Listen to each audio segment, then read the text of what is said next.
अस्सलाम वालेकुम एवरीवन। आज हम जिस चीज़ के बारे में बात करने जा रहे हैं दैट इज़ दी प्रोसेस के how on earth was this whole process of no confidence motion, और उसको रिजेक्ट करना और फिर प्राइम मिनिस्टर के ऊपर इल्ज़ाम लगाना कि उन्होंने constitutional crisis, constitutional fraud commit किया है और ये कैसे गलत है और इस पर सज़ा मौत होनी चाहिए अकॉर्डिंग टू द आर्टिकल 6। सही है। हमने जो अब तक जिन आर्टिकल्स के नाम सुने हैं on the news that is article 5, 6 और 69। I know, nice. मैं आप लोगों के सामने कुछ एडिशनल आर्टिकल्स पेश करूंगा जिसके तहत हुकूमत ने ये सारा काम किया है। And keeping in view these things, I am 100% sure कि हुकूमत ने कोई गलती नहीं की। जो भी मूव हुआ है दैट वाज कॉन्स्टिट्यूशनल, और ये मैं आपको पढ़ के सुनाऊंगा। पहले मैं आपको सारे आर्टिकल सुना दूँ जिनका मैं रेफरेंस आगे देने वाला हूँ। सबसे पहले article 5, loyalty to the state and obedience to constitution and law. Loyalty to the state is the basic duty of every citizen. It is clause number 1. Clause number 2 says obedience to the constitution and the law is the inviolable obligation of every citizen wherever he may be and every other person for the time being within Pakistan. यानी कि आपने state और constitution के साथ loyal होना है। Article 6 says, clause number 1, any person who abrogates or subverts or suspends or holds in abeyance or attempts or conspires to abrogate or subvert or suspend or hold in abeyance the constitution by use of force or show of force or by any other unconstitutional mean shall be guilty of high treason. ठीक है, this is clause number 1 and this is enough for us to tell कि अगर आप constitutional के ख़िलाफ़ जाएंगे, constitution के ख़िलाफ़ जाएंगे, कोई ऐसा अनकॉन्स्टिट्यूशनल काम करेंगे, आप पर हाई ट्रीजन है और मजलिस शूरा डिसाइड कर सकती है कि आपको सज़ा मौत होनी है कि नहीं होनी। Then we come across article 7 that actually tells us कि व्हाट द स्टेट इज़, क्योंकि हमने इसमें देखा कि स्टेट के साथ क्या है। Article 7 is basically the definition of the state.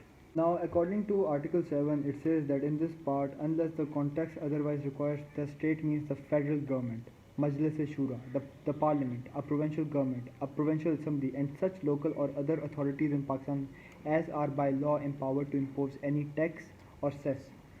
इसका मतलब ये हुआ कि जो फेडरल गवर्नमेंट है आपकी, that is the state. Federal government कुछ भी कहेगी that is the order by the state, यानी कि you have to be loyal to the federal government in order to be loyal to the state. ये हो गया आपका काम। इसके बाद मैं जिस पॉइंट पर जंप करूंगा that is article number 30। Article number 30 says that speaker is to decide what is right for the state and that is to be decided by the parliament. यानी कि आप स्टेट के साथ हैं। स्टेट कहाँ पर है? फेडरल में। फेडरल में क्या है? मजलिस शूरा। मजलिस शूरा को कौन कंट्रोल कर रहा है? स्पीकर कंट्रोल कर रहा है। Speaker basically has the right to decide what is right for the state and is to be decided by the parliament. तो अगर कासिम सूरी ने कहा था कि आर्टिकल 5 के तहत ये मैं मुस्तरद करता हूँ, that is unchallenged and the speaker has the right to do that.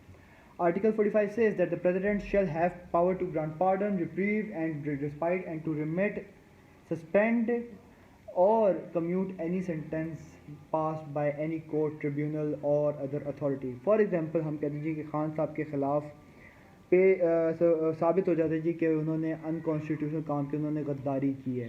सही है। और सदर और जी उनको सज़ा मौत होती है, तो सदर साहब के पास ये ताकत है कि वो कहें कि इसको सज़ा नहीं होगी, मैं इसको माफ़ करता हूँ। ये पावर इनके पास है and that is granted by article 45। Then we go to Article 46. Article 46 says that the president, Article 48. It says that president needs to act within 48 hours of PM or cabinet advice. It can be anything.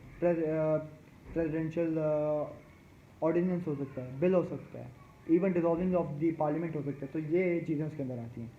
It also says that president can also take action that is within his jurisdiction and shall not be challenged. सही हो गया? It also says that president and PM or minister summary cannot be inquired, यानी कि जो summary भेजी जाएगी सदर साहब को by anyone, either it can be a prime minister, a minister or a minister of state, वो summary inquired नहीं होगी by anybody. Elections to be held within 90 days, जो हमें पता है। फिर आता है article 53। Article 53 says that a speaker can be absent due to any reason. It is clause number 1. Clause number 4 says that speaker shall not preside if a resolution is against it. बहुत सारे लोगों ने पूछा कि असद कैसर क्यों नहीं था, लोगों ने फिर इस पर कॉन्स्पायरेसी थ्योरीज बनाई, पढ़े लिखे लोगों ने।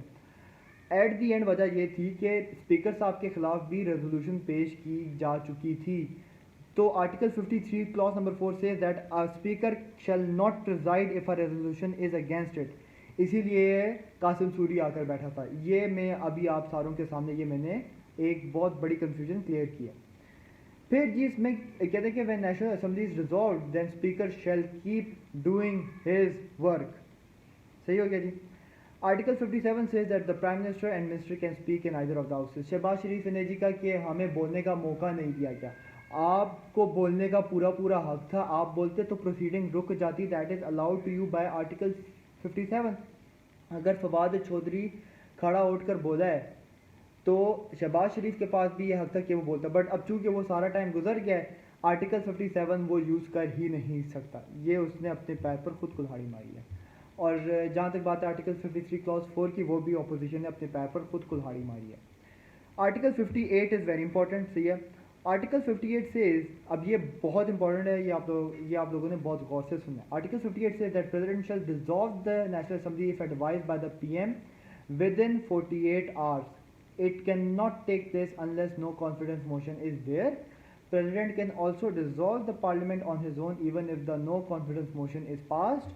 Moreover, even if the timing is off, जो मैंने कहा कि Prime Minister cannot present the advice before the no confidence motion is actually proceeded or rejected, even if the timing is off, it will be called as irregularity and not illegality, and it will not be challenged as per article 69। ये बात आपने याद रखनी है। Article 58 important क्यों है? Article 58 important इसीलिए कि इवन इफ अगर वजीर आजम हार जाते नो कॉन्फिडेंस का मोशन, सदर साहब खुद डिसॉल्व कर सकते थे and opposition could not do anything about it. सही है। ये मैं आपको आर्टिकल्स बता रहा हूँ। This is constitution and you yourself are able to see कि हुकूमत के पास पॉइंट ज़्यादा है। हुकूमत ने जो कुछ किया that was with in the jurisdiction of what they could do. Article 69 says, and nice, validity of any proceeding in Majlis Shura, the parliament, shall not be questioned in, shall not be called in question on the ground of any irregularity of procedure। जैसे कि मैंने अभी कहा कि even if the timing is off, it will be called as irregularity and not illegality, and it will not be challenged as per article number 69। ये मैंने आप सारों के सामने बहुत सारी चीज़ें आराम से खोल कर बता दी। मैं आपको सबसे पहले बताता हूँ कि खान ने ट्रम्प कार्ड, जो सबसे बड़ी शॉट मारी वो उसने मारी का।